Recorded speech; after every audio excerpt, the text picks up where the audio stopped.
J'en profite pour décerner un grand satisfecit aux inspecteurs. Je crois qu'ils méritent des applaudissements. Puisque, je le dis parce que ce n'est pas évident. Le fait de voir autant de candidats, ça c'est une grande prouesse. Parce que moi j'ai vu quand même des IEF où les gens peuvent rester des années sans être vus. Et malgré les conditions, manque de logistique et tout, ils se sont débrouillés pour voir autant de candidats. Moi je dis que c'est extrêmement important. Pour dire que si les gens travaillent, il ne faut pas l'occulter aussi. Vous voyez, c'est important. Loolu laay wax rek bu nit ki liggéey bu baax na fésal ko ba ñëpp xam ne kii liggéey na aussi bu nit ki liggéeyul nga ne ko attention corrige def na ñeneen ñi aussi loolu mooy créer mouvement d'ensemble c'est très important c'est valable aussi pour les directeurs quand les directeurs font un excellent travail partout où nous serons nous allons les féliciter. Moi c'est ma philosophie. Je crois à quelques encablures de Darou Mouhty à Missira, si vous allez là-bas, il y a un directeur extraordinaire, M. Samba, le directeur de Missira, il connaît bien ça. Il est extraordinaire. Guissé, n'est-ce pas?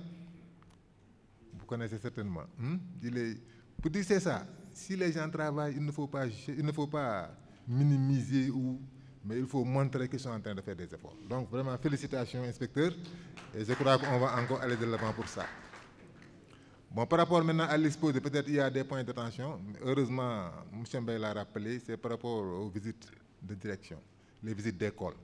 Je crois que ça, on va renforcer ça. C'est extrêmement important.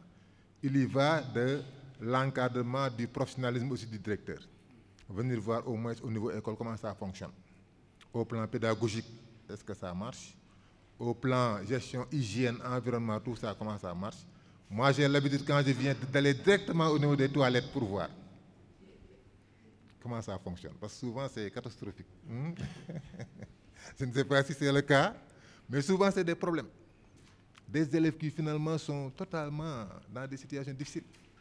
Il y a énormément de box, mais les box ne sont plus fonctionnels. Depuis peut-être des années, on les laisse comme ça.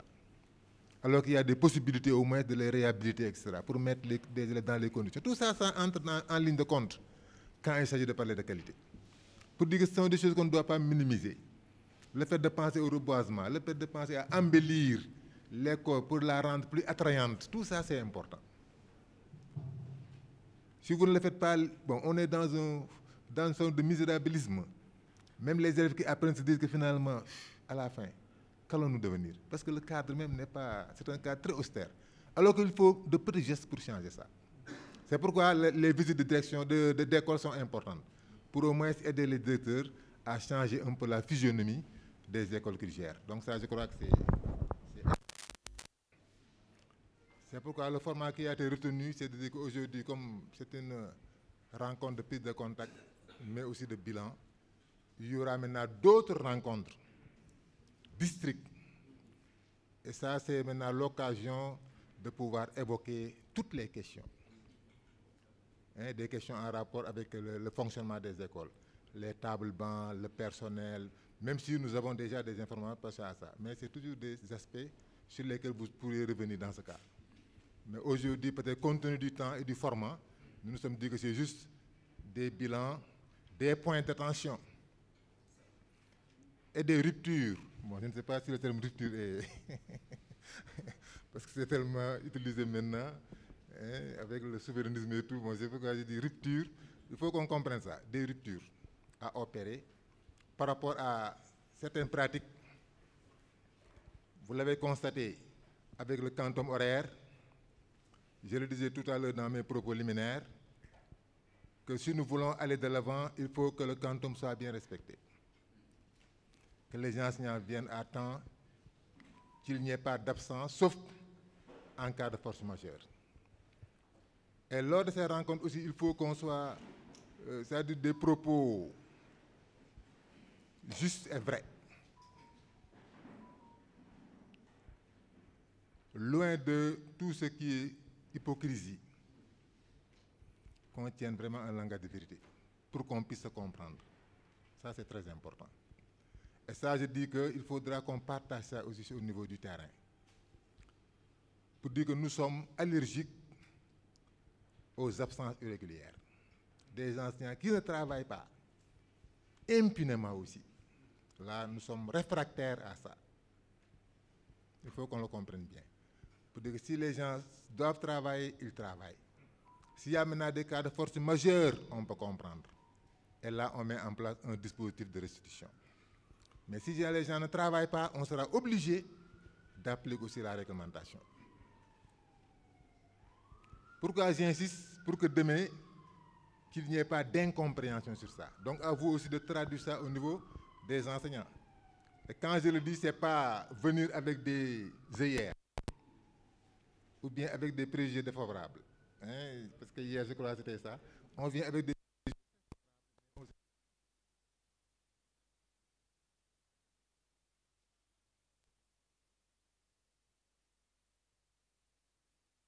courage. Vous le savez tous.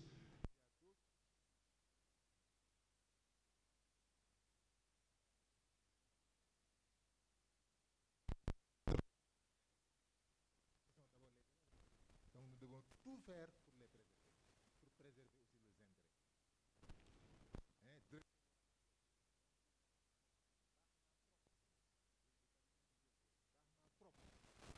Du tax na nga jël loo xam ne moomoo ko nga maye ko bàyyi enseignant du liggéey il sacrifie les élèves hein? C'est inimaginable. Des élèves qui arrivent jusqu'au CM2 sans pouvoir lire, sans pouvoir, c'est-à-dire finalement ils ont fait 6 ans pour rien. Alors ça c'est extrêmement écœurant. Hein? Je crois pas plus qu'hier il y avait ce cas-là, je crois. Hein? Un enseignant qui montrait des élèves qui... Et pourtant il y avait des enseignants qui étaient là. Chaque mois, ils percevaient le salaire. Des parents qui étaient là, qui espéraient, qui croyaient que leurs enfants apprenaient. Alors qu'au fond, c'était une perte de temps. Ce sont ces choses-là qu'il ne faut jamais cautionner. On sensibilise les enseignants par rapport à ça, par rapport au travail qui les attend. Ce n'est pas une mince affaire. Mais ça demande beaucoup d'énergie, comme je l'ai dit tout à l'heure, beaucoup de générosité, beaucoup d'engagement. Alors ça va se refléter au niveau des présences d'abord, que les gens soient présents, qu'ils travaillent. Donc si on le fait, là on n'aura pas de difficulté. L'autre aspect, c'est par rapport au CAPI-CAPé. Hein, quand les gens, parce que j'ai parlé tout à l'heure de professionnalisme, mais là, ce sont les creusets pour promouvoir le professionnalisme à travers les échanges que vous aurez. Mais pourvu maintenant qu'on donne maintenant à ces instances tout leur sens. Je veux dire des CAPé et des CAPI, ou même dans le cadre de la programmation. Tout est faussé au départ.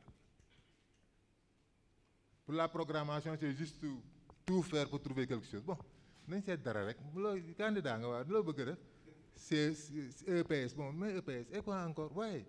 Alors on est en train de jouer avec notre carrière quelque part. On est en train de jouer avec notre temps.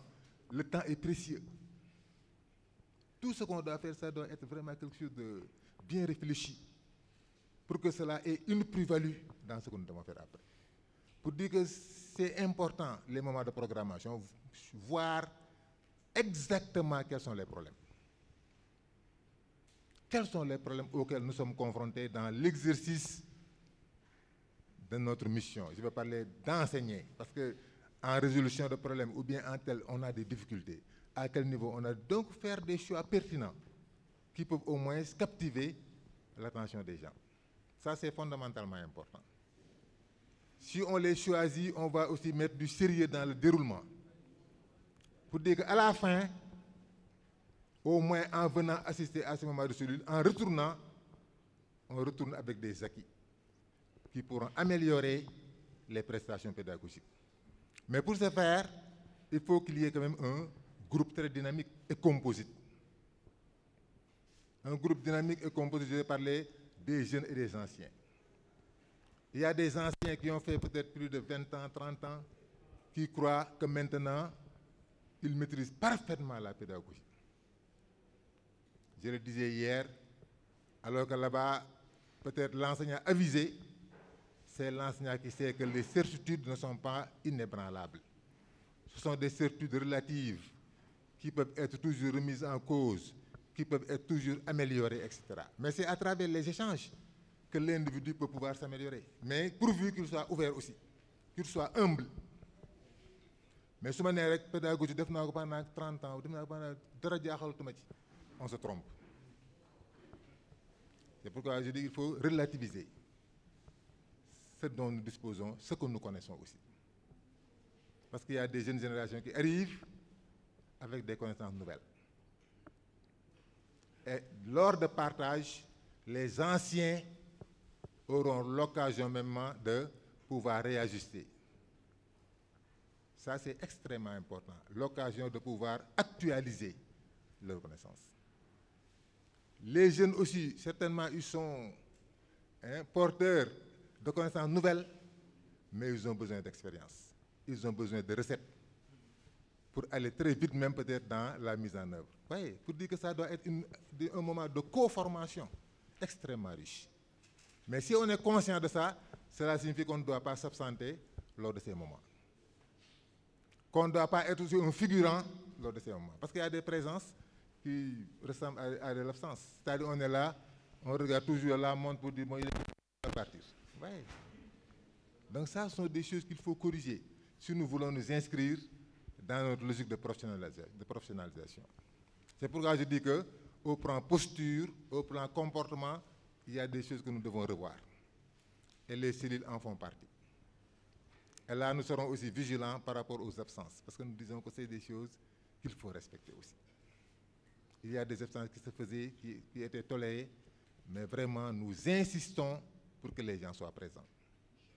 Inch'Allah. Donc, je crois que là, il faudra bien transmettre ce message aux enseignants concernés et les directeurs en premier lieu. J'ai parlé d'exemplarité, donc il doit toujours donner le bon exemple en termes de présence. On s'est bien compris. On s'est bien compris? Ah, Masha'Allah. Donc,